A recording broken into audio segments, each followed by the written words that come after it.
We begin by obtaining several samples of blood from a client's finger. This is done by lancing the finger and then transferring drops of blood onto microscope slides. These slides are then prepared prior to being viewed under the microscope.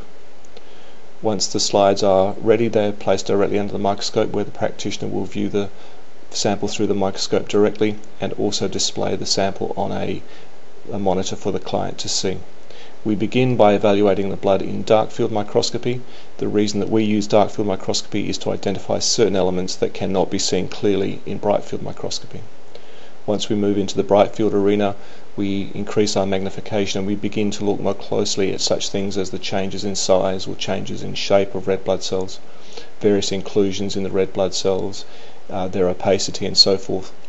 We also want to look into the plasma to see if there are any elements such as oxidized cholesterol.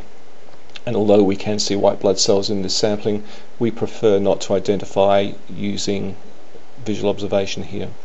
We use a differential staining process that allows us to identify very clearly the red blood cells and the white blood cells, and allows us to do a differential count of the white cells to determine immune system response.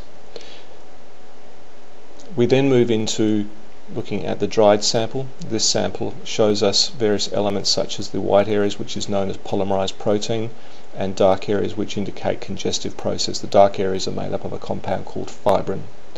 Once all this information has been visually collected by the practitioner, the information is then entered directly into our reporting system software.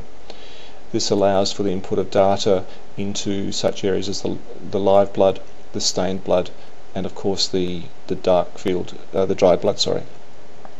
Once this information is into the system then produces a comprehensive report of the patient's general well-being.